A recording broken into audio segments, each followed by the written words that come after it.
Hello friends, तो कैसे हैं आप सब। तो लास्ट के वीडियो में हमने नेशनल इवेंट्स और प्रोग्राम्स के बारे में बात की थी।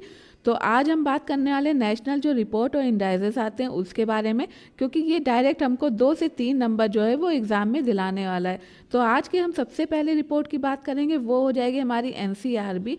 तो एनसीईआरबी ने अपनी रिपोर्ट रिलीज़ करी है 2022 के डेटा के ऊपर। तो देख लेते हैं इसके बारे में। तो एनसीईआरबी की सबसे पहले हम फुल फॉर्म देखेंगे, जो कि हो जाएगी नेशनल क्राइम रिकॉर्ड्स ब्यूरो।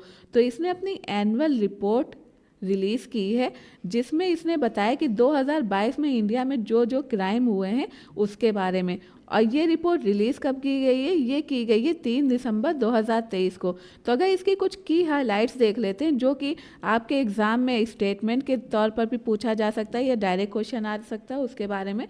तो 2022 में अगर हम बात करें तो टोटल जो क्राइम्स देखने को मिले हैं वो भी कॉग्निजेबल क्राइम्स। कॉग्निजेबल क्राइम्स क्या होता है कि पकड़ने योग्य ऐसा क्राइम जिसमें पुलिस जो है बिना वारंट के भी लोगों को गिरफ्तार कर सकती है। तो इसमें आपको जो टोटल क्राइम्स देखने को मिले वो हैं 58,24,946 क्राइम्स, जिसमें आपके 35,61,379 जो क्राइम्स हैं वो इंडियन पैनल कोड के अंतर्गत आ रहे हैं। और आपका 22,63,567 जो क्राइम्स है वो स्पेशल और लोकल लॉज से रिलेटेड है। तो इसमें अगर देखा जाए कि सेकेंड पैंडमिक जो ईयर था 2021 में, तो इसमें केसेस को रजिस्ट्रेशन के रूप में अगर देखा जाए कि कितने केसेस इसमें रजिस्टर हुए हैं, तो उसमें 4.5% की गिरावट देखने को मिली है। साथ ही साथ अगर हम क्राइम रेट की बात करें, क्राइम रेट मतलब कि 1 लाख पॉपुलेशन पे कितने क्राइम्स रजिस्टर हुए हैं, तो उसमें भी आपको गिरावट देखने को मिली है। फिर आपका आ जाता है कि 4,45,256 जो केसेस हैं वो वीमेन के अगेंस्ट देखने को मिले हैं। और ये 4% तक जो है इसमें बढ़ोतरी आपको देखने को मिली है 2021 के डेटा के मुकाबले। और उसके बाद इसमें साइबर क्राइम्स में भी जो रिपोर्टिंग देखने को मिली है वो भी आपकी बढ़ी हुई है। उसी के साथ ही साथ जो सुसाइड हो रहे हैं इंडिया में और जो रिपोर्टेड सुसाइड हैं, तो उसमें भी आपको 4.2% की बढ़ोतरी देखने को मिली है। तो अब बात आती है कि जो सुसाइड इतने हो रहे हैं, लगभग 2022 की बात करें तो 1,70,924 जो सुसाइड जो हैं वो रिपोर्ट किए गए हैं। तो ये हो क्यों रहे हैं? तो इसके बारे में भी इसने कुछ रीज़न दिए हैं कि सबसे ज़्यादा सुसाइड की जो वजह है वो क्या है। तो इसमें बताया जा रहा है फैमिली प्रॉब्लम्स। फैमिली प्रॉब्लम्स जिसमें आपका मैरिज रिलेटेड प्रॉब्लम नहीं, बल्कि मैरिज के अलावा और भी कई ऐसी प्रॉब्लम्स हैं जिसकी वजह से लोग सुसाइड कर रहे हैं। सेकंड जो आपकी प्रॉब्लम इसमें बताई जा रही है वो है आपकी मैरिज रिलेटेड प्रॉब्लम। और जो आपकी थर्ड बताई जा रही है वो आपकी है इलनेस से रिलेटेड। और इसमें अगर देखा जाए कि सुसाइड किस में ज़्यादा हो रहा है, तो अगर मेल टू फीमेल हम बात करें तो जो उनका रेशियो है वो है आपका 71.8 अनुपात 28.2, जिसमें ये बोला जा सकता है जो फीमेल के मुकाबले मेल जो है वो ज़्यादा सुसाइड कर रहे हैं। तो आपको क्या लगता है कि मेल जो है ज़्यादा सुसाइड क्यों कर रहे हैं, उसके पीछे क्या वजह हो सकती है? तो अगर देखा जाए कि चार्जशीट जो सबसे ज़्यादा दायर करने वाला स्टेट है आईपीसी क्राइम के अंतर्गत, तो उसमें कौन सा स्टेट या यूनियन टेरिटरी है? तो इसमें नंबर 1 पे है आपकी केरला, सेकंड पे है आपकी पुडुचेरी और थर्ड पे है आपकी वेस्ट बंगाल। तो चार्जशीट दायर करने में ये तीनों जो हैं वो टॉप 3 हैं। अब बात करते हैं कि उत्तर प्रदेश किस चीज़ में टॉप पर है। तो दिल्ली, जहाँ पे 14,247 केस 2022 में दर्ज हुए हैं, किसके? क्राइम अगेंस्ट वीमेन में। यानी क्राइम वीमेन के अगेंस्ट जो क्राइम हो रहे हैं तो उसमें सबसे ज़्यादा जो केसेस हो रहे हैं वो दिल्ली में हो रहे हैं। तो उत्तर प्रदेश की उस पे नंबर 1 पे है। तो उत्तर प्रदेश जो है, जो क्राइम वीमेन के अगेंस्ट जो क्राइम हो रहे हैं, तो सबसे ज़्यादा जो एफआईआर दर्ज हुई है तो वो उत्तर प्रदेश में। उत्तर प्रदेश ने उस पर टॉप किया है कि जो औरतों के खिलाफ जो क्राइम्स हो रहे हैं, तो सबसे ज़्यादा जो एफआईआर दर्ज की गई है तो उसमें उत्तर प्रदेश नंबर 1 पे है। फिर है आपका महाराष्ट्र, उसके बाद है राजस्थान, वेस्ट बंगाल और मध्य प्रदेश। तो आपको कंफ्यूज बिल्कुल नहीं होना है। आपको ये पता होना चाहिए कि वीमेंस के अगेंस्ट जो क्राइम हो रहे हैं तो उसमें नंबर 1 पे दिल्ली है, लेकिन वीमेन के अगेंस्ट जो क्राइम हो रहे हैं उसमें एफआईआर जो सबसे ज़्यादा दर्ज की जा रही है वो उत्तर प्रदेश में दर्ज की जा रही है। अब हम बात करते हैं दूसरी रिपोर्ट की, जिसमें हमारा हो जाएगा food security and nutrition India 2023। तो ये जो रिपोर्ट देखा जाए तो 12 दिसंबर 2023 में रिलीज़ की गई है। और ये रिलीज़ कौन करता है, तो यूनाइटेड नेशन की जो फूड एंड एग्रीकल्चर ऑर्गेनाइजेशन है वो इसको रिलीज़ करती है। तो इसमें कुछ की हाइलाइट्स देख लेते हैं वो क्या है। तो इसमें बताया जा रहा है कि लगभग 74.1% जो इंडियंस हैं, जो कि 2020 में 76.2% थे, तो उनको जो एक हेल्दी डाइट नहीं मिल पा रही है, वो एक हेल्दी डाइट लेने में सक्षम नहीं है। और उसके बाद आपके आ जाते हैं पाकिस्तान, फिर है आपका बांग्लादेश। तो देखा जाए तो ये यहाँ पे जो इतनी पॉपुलेशन है वो एक हेल्दी डाइट पाने के लिए डिफ़िकल्टी फेस कर रही है। और ये रिपोर्ट ये भी कहती है कोविड-19 पैंडमिक के दौरान जो है 5F क्राइसिस देखने को मिले, जिसमें आपका फर्स्ट हो जाएगा फूड, फिर हो जाएगा फीड, फिर है आपका फ्यूल, फिर है फर्टिलाइजर्स और लास्ट है आपका फिनेंस। तो अगर देखा जाए तो लेटेस्ट जो स्टैटिक्स है वो इंडिकेट करता है कि लगभग 370.7 मिलियन जो लोग हैं वो अंडर नरिश्ड हैं, उनको सही से नरिशमेंट नहीं मिल पा रही है। जिसमें ये भी बताया जा रहा है कि लगभग 16.6% जो है कंट्री की पॉपुलेशन इंडिया की वो अंडर नरिश है।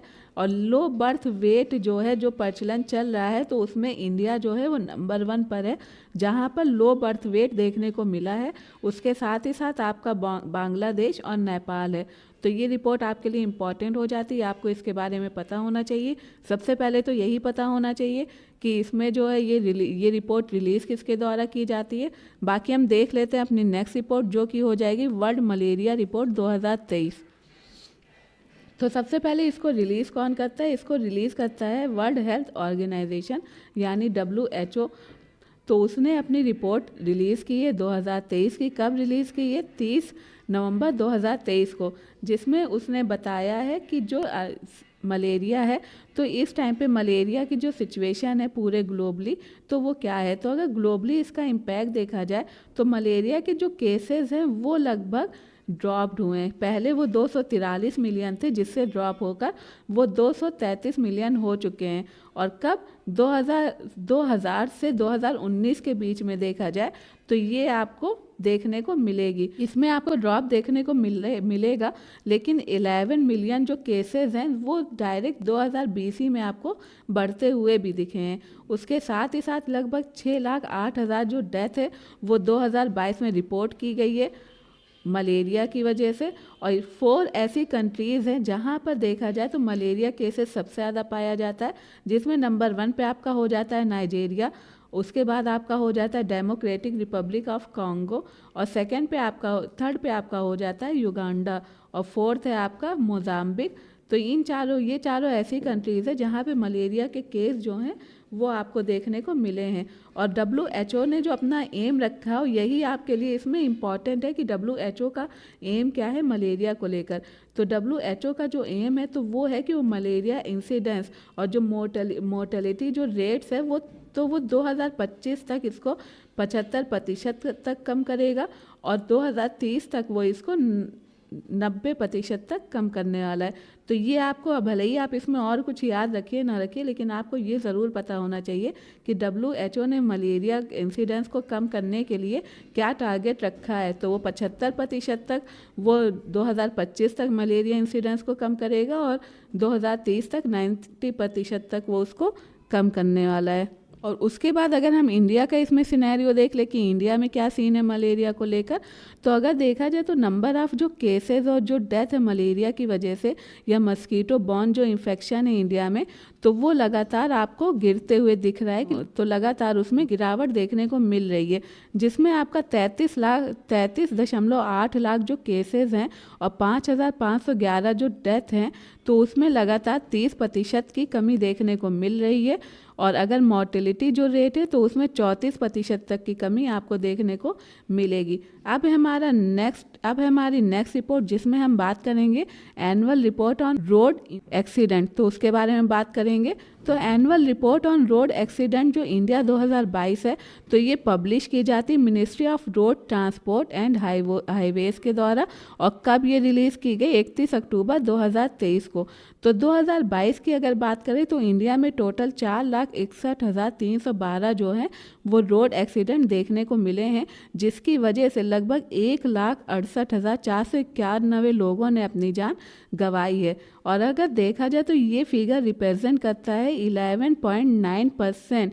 अगर जो लगातार सालों साल जो एक्सीडेंट हो रहे हैं तो उसमें बढ़ोतरी को, और जो फैटिलिटीज़ हैं यानी जो एक्सीडेंट के द्वारा जो लोगों की जान जा रही है, जो नुकसान हो रहा है, तो उसमें 9.4% की बढ़ोतरी देखने को मिल रही है। और इंडिया में जो हाईएस्ट नंबर हैं, जो टोटल परसेंट जो इंडिया में मारे जा रहे हैं रोड एक्सीडेंट की वजह से, तो इंडिया जो है उसमें हाईएस्ट नंबर पे है। दूसरा है आपका चाइना और तीसरा यूनाइटेड स्टेट। और यूनाइटेड स्टेट में आपका वेनेजुएला है, जहाँ पर 1 लाख पॉपुलेशन पे सबसे ज़्यादा लोग जो हैं वो मारे जा रहे हैं। और यहाँ पे इंडिया में सबसे ज़्यादा नंबर 1 पे कौन है रोड एक्सीडेंट में, जिसकी वजह से लोगों की जानें जा रही हैं नेशनल हाईवेज़ पर स्पेशली, तो वो है आपका तमिलनाडु। तमिलनाडु ऐसा स्टेट है जहाँ पर नेशनल हाईवे पे देखा जाए तो सबसे ज़्यादा लोग रोड एक्सीडेंट की वजह से मारे जा रहे हैं। रोड एक्सीडेंट सबसे ज़्यादा जो रोड एक्सीडेंट है वो यहाँ पे हो रहे हैं। मध्य प्रदेश जो है वो दूसरे नंबर पे है। उत्तर प्रदेश जो है वो हाईएस्ट नंबर फैटिलिटीज़ है, यानी सबसे ज़्यादा जो रोड। तो अगर इंडिया में देखा जाए तो क्या है, तो इंडिया में तमिलनाडु है जहाँ पर सबसे ज़्यादा नेशनल हाईवे पर रोड एक्सीडेंट देखने को मिल रहे हैं। और उसके बाद सेकंड नंबर पे आपका मध्य प्रदेश। लेकिन अगर देखा जाए फैटिलिटीज़ यानी रोड एक्सीडेंट की वजह से जो लोगों की मौतें हो रही हैं, जो नुकसान हो रहा है, तो उसमें उत्तर प्रदेश जो है वो नंबर 1 पे है। तमिलनाडु जो है यहाँ पर सेकंड नंबर पे। तो सबसे ज़्यादा एक्सीडेंट हो रहे हैं तमिलनाडु में, और सबसे ज़्यादा एक्सीडेंट की वजह से जो फैटिलिटीज़ हो रही, जो लोग मर रहे हैं, वो है उत्तर प्रदेश। और यहाँ पे और उसके बाद जो है ये जो एक्सीडेंट है वो सबसे ज़्यादा किस रोड पर हो रहे हैं, तो पहले नंबर पे आपका आ जाता है जो नेशनल हाईवेज़, जिसमें आपका एक्सप्रेस वे भी इंक्लूड है, वहाँ पर सबसे ज़्यादा देखने को मिल रहा है। फिर आपका हो जाता है स्टेट हाईवेज़, और आपका उसके बाद थर्ड पे आ जाता है अदर रोड्स, जहाँ पे ये देखने को मिल रहे हैं। अब बात हो रही है कि रोड एक्सीडेंट हो किसके रहे हैं, तो इसमें जो सबसे ज़्यादा रोड एक्सीडेंट हो रहे हैं तो वो एज है आपकी 18 से 45 साल के जो लोग हैं, उनमें सबसे ज़्यादा रोड एक्सीडेंट देखने को मिल रहे हैं। और इसी से रिलेटेड एक डिक्लेरेशन है जिसका नाम है ब्राज़ीलिया डिक्लेरेशन। तो ये आप स्टार मार्क करके रख लीजिए, क्योंकि डायरेक्ट एग्जाम में क्वेश्चन बन जाएगा कि ब्राज़ीलिया डिक्लेरेशन वो किससे रिलेटेड है। तो ब्राज़ीलिया डिक्लेरेशन आपका रोड सेफ्टी से रिलेटेड है, जो कि 2015 का है। और ये डिक्लेरेशन साइन हुआ था जब second global high level conference हुई थी रोड सेफ्टी पर कहाँ, ब्राज़ील में। और इंडिया भी इस डिक्लेरेशन का मेंबर है। अब हम बात करेंगे अपनी नेक्स्ट रिपोर्ट की, जो कि हो जाएगी इंडिया एजिंग रिपोर्ट 2023। तो उसके बारे में देख लेते हैं। तो जो इंडिया एजिंग रिपोर्ट 2023 है, उसको 27 सितंबर 2023 में रिलीज़ किया गया। और ये बनाई किसके द्वारा की जाती है, तो ये बनाई जाती है United nation population fund India. और उसी के साथ ही साथ इसके साथ जो मिलकर ये रिपोर्ट तैयार की जाती है वो है international institute for population science. तो इसमें क्या क्या इंपॉर्टेंट हम वो देख लेते हैं। तो अगर दशकीय जो ग्रोथ रेट है, जो डिकेटल ग्रोथ रेट है एल्डरली पॉपुलेशन की, तो वो लगभग 41% है, जो कि एक काफ़ी बड़ा रेट है। और इसी रेट के बेस पर अगर देखा जाए तो ऐसा अनुमान लगाया जा रहा है कि 2050 तक जो एल्डरली यानी जो बूढ़े लोगों की पॉपुलेशन है वो आपको जस्ट डबल होती दिखाई देगी। और इसमें देखा जाए तो मोर देन 40% से जो ज़्यादा लोग हैं एल्डरली इंडिया में, यानी बड़े लोग, बूढ़े बुजुर्ग इंडिया में, तो उनकी जो वेल्थ है, उनकी जो लाइफ स्टाइल है वो बहुत अच्छी नहीं, बहुत ख़राब है। जिसमें देखा जाए कि 18.7% ऐसे हैं जो कि बिना इनकम के ही सर्वाइव कर रहे हैं। यानी जो बूढ़े लोग हैं तो उनकी जो लाइफ स्टाइल है, जो लिविंग स्टैंडर्ड है, तो वो इतना अच्छा नहीं है, वो आपको प्योरेस्ट देखने को मिलेगा। और जिसमें 18.7% तो ऐसे लोग हैं जो बिना इनकम के ही जी रहे हैं। और ये डेटा ये भी शो करता है कि जो वीमेन है तो उनके जो लाइफ एक्सपेक्टेंसी है तो वो मेन से ज़्यादा है। किस एज पर? 60 साल की एज और 80 साल की एज पर, जहाँ पे मेन जो है वो वीमेन से पहले मर रहे हैं।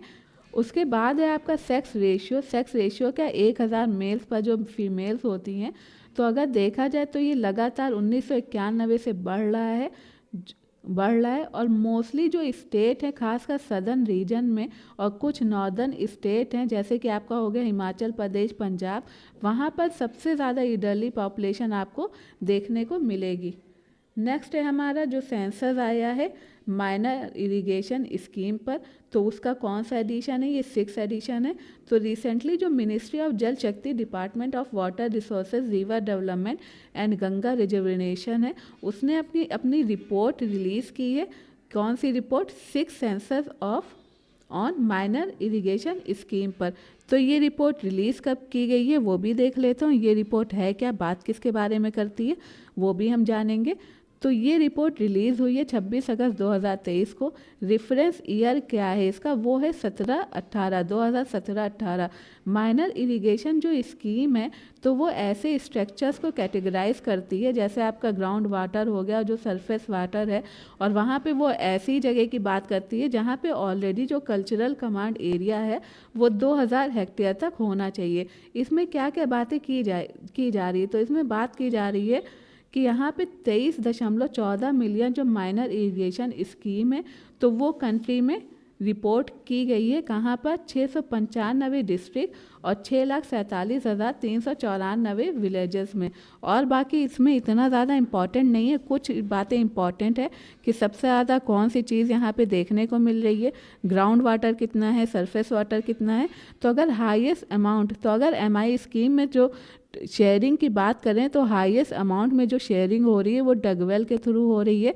उसके बाद आपका शैलो ट्यूबवेल है, मीडियम ट्यूबवेल है और डीप ट्यूबवेल है। उत्तर प्रदेश जो है वो सबसे ज़्यादा एमआई स्कीम को पजेस कर रहा है। उसके बाद है आपका महाराष्ट्र, फिर है मध्य प्रदेश और फिर है तमिलनाडु। और यहाँ पे देखा जाए तो महाराष्ट्र जो है तो वो डक्स वेल में, सरफेस फ्लो में और सरफेस लिफ्ट जो स्कीम है उसमें नंबर 1 पे है। और उत्तर प्रदेश, कर्नाटका और पंजाब जो हैं तो वो शैलो ट्यूबवेल्स, मीडियम ट्यूबवेल्स और डीप ट्यूबवेल्स में नंबर 1 पे लीड कर रहे हैं।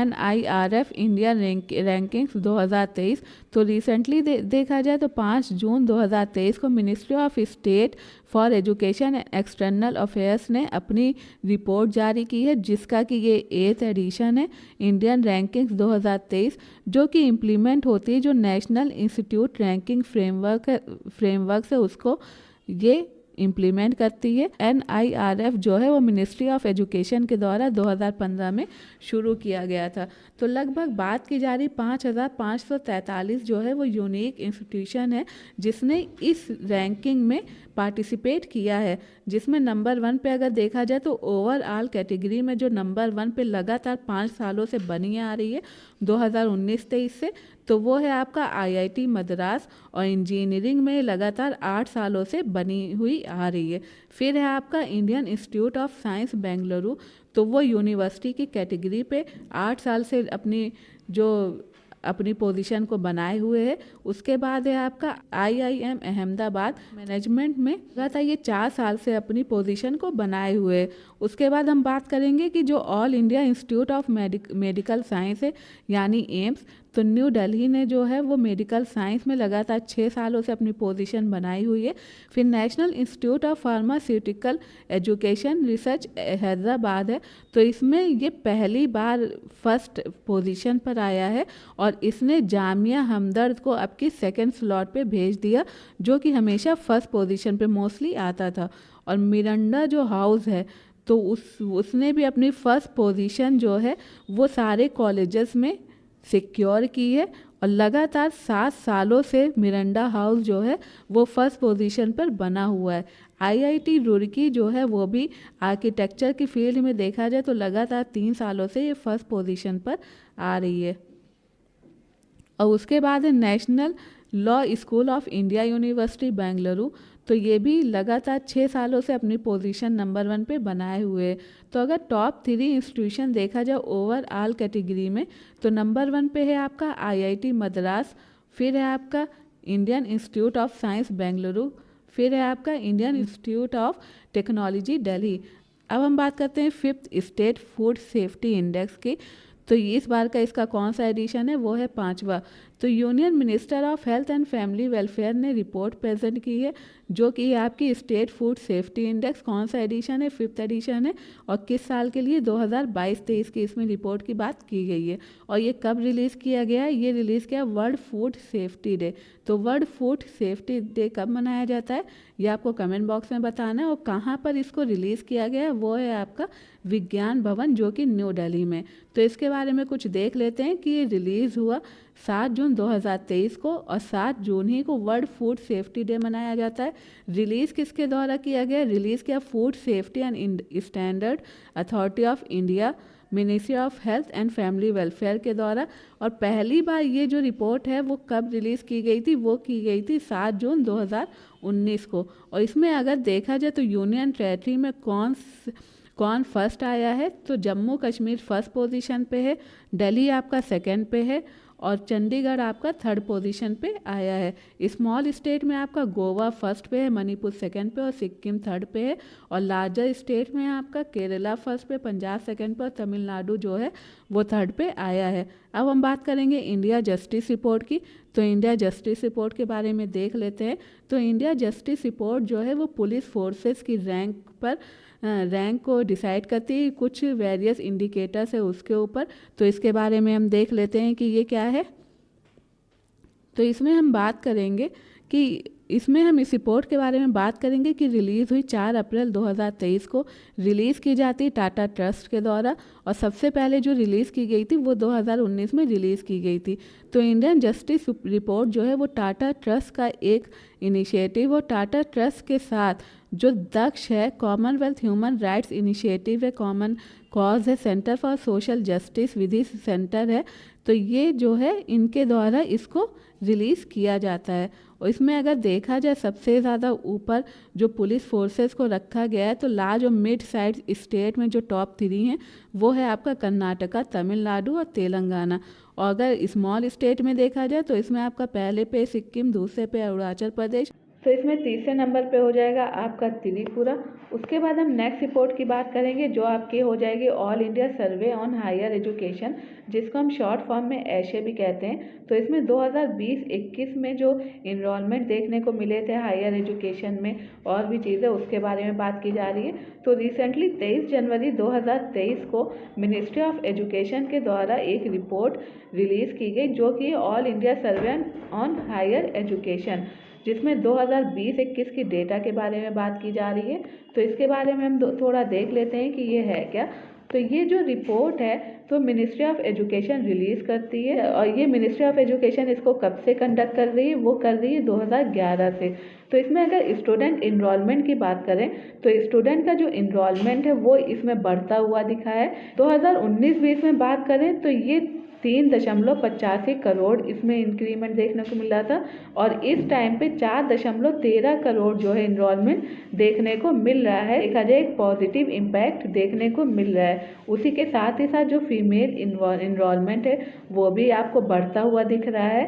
और इसमें जो परसेंटेज है फीमेल इनरोलमेंट का, तो वो 2014-15 में 45% तक ही था, लेकिन इस टाइम पे जो है 2020-21 में ये बढ़कर 49% हो चुका है। और 2011 के हिसाब से देखें तो 18 से 23 साल की जो एज ग्रुप के लोग हैं, तो ग्रॉस इनरोलमेंट जो रेशियो है तो वो भी इस साल जो है आपका बढ़ता हुआ दिख रहा है, क्योंकि 19-20 में जो है ये 25.6 ही था, लेकिन इस टाइम पे ये 27.3 हो चुका है। फिर आपका इसमें जो हो जाता है स्टेट को लेकर बात करें तो आपका है उत्तर प्रदेश, महाराष्ट्र, तमिलनाडु, मध्य प्रदेश, कर्नाटका और जो राजस्थान है वो टॉप ऐसे 6 स्टेट हैं जहाँ पर स्टूडेंट का जो इनरोलमेंट है वो सबसे ज़्यादा देखने को मिला है। अगर इंस्टीट्यूशन की बात करें तो सबसे ज़्यादा जो इंस्टीट्यूशंस हैं, यूनिवर्सिटीज़ हैं, सबसे ज़्यादा यूनिवर्सिटीज़ आपको देखने को मिलेगी राजस्थान में, फिर है उत्तर प्रदेश में, उसके बाद है गुजरात में। टॉप 8 ऐसे डिस्ट्रिक्ट हैं जहाँ पे आपको सबसे ज़्यादा कॉलेजेस देखने को मिलेंगे, जिसमें सबसे ज़्यादा जो कॉलेजेस है वो है आपका बेंगलोर में, फिर है जयपुर में, हैदराबाद में, पुणे में और प्रयागराज में। अब हम बात करेंगे India state of forest report के बारे में। तो India state of forest report है क्या, उसके बारे में देख लेते हैं। तो 13 जनवरी 2021 को ministry of environment, forest and climate change ने अपनी रिपोर्ट रिलीज़ की, जो की थी India state of forest report, जिसमें 2021 के बारे में बात की जा रही है कि टोटल फॉरेस्ट कवर क्या है और बाकी चीज़ें। तो ये रिपोर्ट जो है वो असेस करती है फॉरेस्ट और ट्री कवर को, और ये हर 2 साल पे रिलीज़ की जाती है फॉरेस्ट सर्वे ऑफ इंडिया के द्वारा। और पहला जो सर्वे इसमें हुआ था वो पब्लिश हुआ था 1987 में। तो इसमें अगर टोटल फॉरेस्ट कवर की बात की जाए तो ये इस बार है 21.71%। और ये देखा जाए तो इससे डायरेक्ट क्वेश्चन यूपी पीसीएस में देखने को मिल जाता है कि टोटल फॉरेस्ट कवर क्या है इंडिया में, तो वो है आपका 21.71%। और इसमें ट्री कवर भी आपको बढ़ते हुए दिखा है, साथ ही साथ जो टोटल फॉरेस्ट कवर है वो भी आपको बढ़ते हुए दिखा है। अब हम बात कर लेते हैं दूसरी। तो इसमें मध्य प्रदेश जो है उसमें सबसे ज़्यादा जो फॉरेस्ट कवर है वो आपको देखने को मिलेगा। और स्टेट जिसमें इंक्रीमेंट हुई है फॉरेस्ट कवर बढ़ने में तो वो है आपका आंध्र प्रदेश, फिर है आपका तेलंगाना और फिर है आपका उड़ीसा। उसके बाद हम बात कर लेते हैं कि हाईएस्ट जो फॉरेस्ट कवर हैं तो वो कहाँ कहाँ पर हैं, सबसे ज़्यादा फॉरेस्ट कहाँ कहाँ पे देखने को मिलते हैं। तो वो है आपका मध्य प्रदेश, अरुणाचल प्रदेश, छत्तीसगढ़, उड़ीसा और महाराष्ट्र। लेकिन परसेंटेज के तौर पे फॉरेस्ट कवर हमको कहाँ देखने को मिलते हैं, तो वो है आपका मिजोरम, अरुणाचल प्रदेश, मेघालय, मणिपुर और नागालैंड। और मैंग्रोव कवर में भी इंक्रीमेंट देखने को मिली है लगभग 17 किलोमीटर, जो कि इस टाइम पे 4,992 किलोमीटर है। तो आज के वीडियो में बस इतना ही। आपको अगर इसकी पीडीएफ चाहिए तो डिस्क्रिप्शन बॉक्स में मेरे टेलीग्राम चैनल का लिंक है, आप वहां से जाकर इसकी पीडीएफ को डाउनलोड कर सकते हैं। और साथ ही साथ इससे पहले जो मैंने वीडियो किया है तो उसकी लिंक भी आपको डिस्क्रिप्शन बॉक्स में मिल जाएगी, आप वहाँ से जाकर बाकी के वीडियोज़ को भी देख सकते हैं। तब तक के लिए अपना ख्याल रखें, पढ़ते रहें। Thank you, bye bye.